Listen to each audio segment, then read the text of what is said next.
Mark, stevia is an herb, Yep. and it's a very important one these days because the sweeteners that we have, the unnatural sweeteners, are not very healthy for us. Could you tell us more about stevia?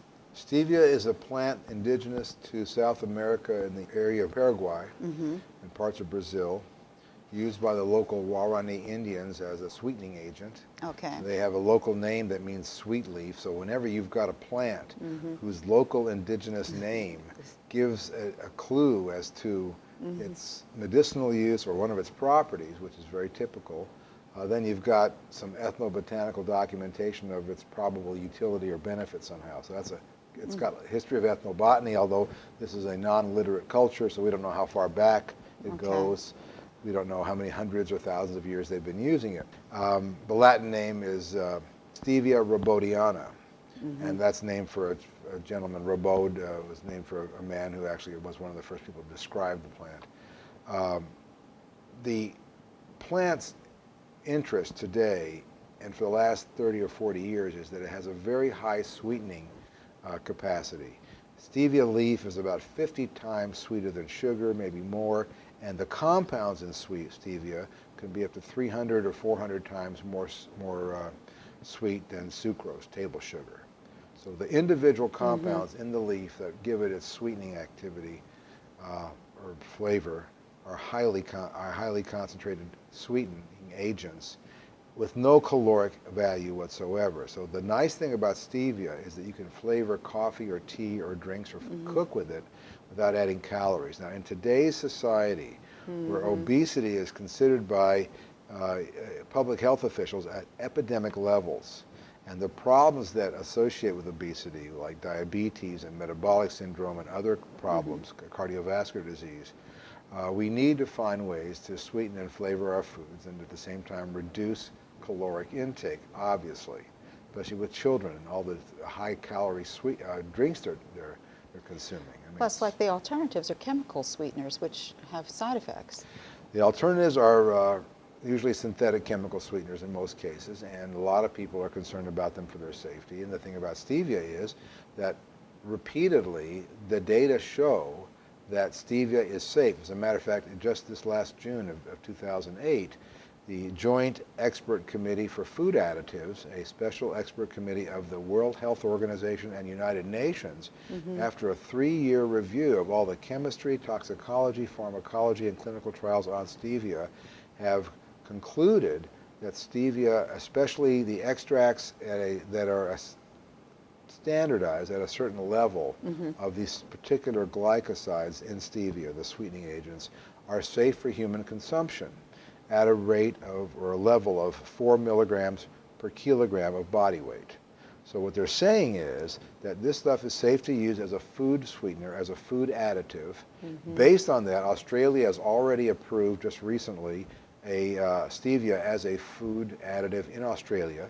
It's already being used extensively for like 30 years in Japan and Korea. Yeah, that's what I had read. Other European nations have not yet followed suit, but they were waiting for this special UN, WHO special expert committee to make its determination on the safety issue of stevia, because as a food additive, we don't want people just throwing things in our food that might cause cancer or heart disease over long term. So the vetting, the ensuring that and proper diligence of safety for food additives is an important regulatory issue in many countries, including here at the United States Food and Drug Administration.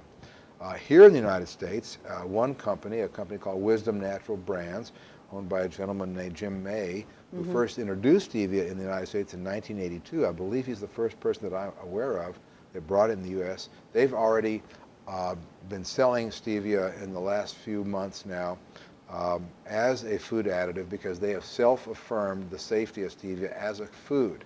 Now, interesting note is that when stevia was being used in the early 1990s in some herbal teas, and the FDA put a stop to that and said, this is an unsafe product because we don't know about its safety. So with food additives, you're guilty until proven innocent. In other words, you're considered unsafe until proven safe. And frankly, we want the FDA to have that policy because we don't want them allowing all kinds of chemicals that have never been before consumed by humans to be introduced into our food supply until at least a reasonable or a totally reasonable depending on what your standard is, level of diligence has been applied to determine the toxicity, if any, or the safety of the product.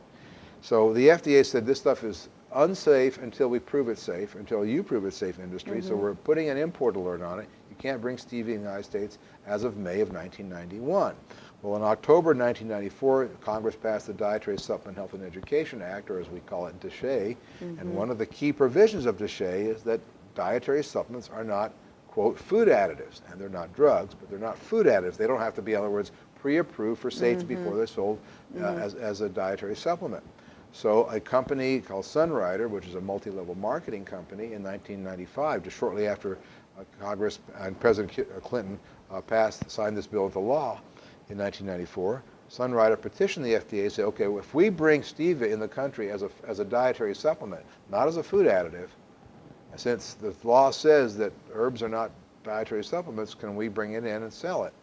And the FDA, just reeling from this setback that they suffered at the hands of combined forces of the consumer groups and the industry, knew that politically they really couldn't challenge this at that time. They said, yes, if you bring stevia in the country labeled for use as dietary supplement purposes, then we won't block it. But if it's to be used as a sweetener in soda pops or whatever, or just sold as a sweetener, we're still going to block it.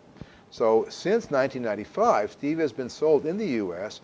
under supplement labeling, which is kind of like a wink wink. People have been using it as a sweetener, but it's sold as a supplement in little powders or in extracts or sachets, whatever. Then what's happened is now some companies are taking the bold move to try to get stevia moved into food as a sweetener now. So 17 years later, after the import alert, we've had it on the market now for 13 years as a supplement. Now people want to call it what it is. If it looks like a duck, and it walks like a duck, and it quacks like a duck, it's a duck, maybe. So maybe this really is a sweetener. So what's happened is, aside from Mr. May's company, Wisdom Natural Brands, who has hired experts to evaluate the safety of stevia through what's called a GRAS affirmation, G-R-A-S, one S, which stands for generally recognized as safe. They have confirmed the safety of stevia, and then it was reviewed. Their GRAS affirmation was reviewed by the Life Sciences Research Organization, which is an independent, nonprofit science group. They've approved it.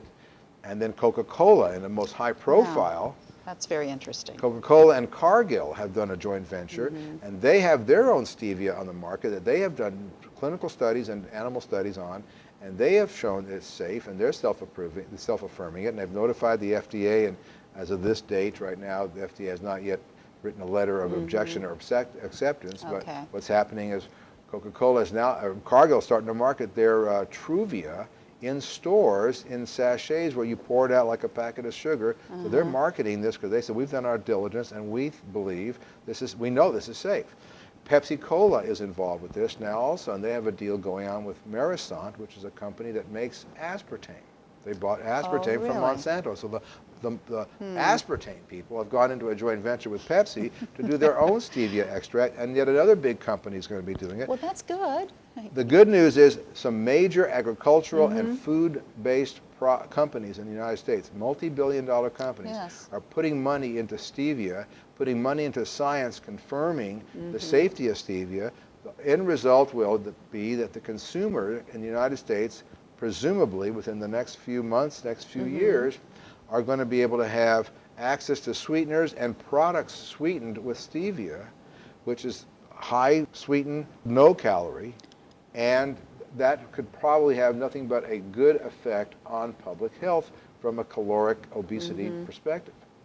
And no high fructose corn syrup. Well, it would presumably begin to replace high fructose corn syrup in many soft drinks and other places where you find that. Yeah. Thanks, Mark.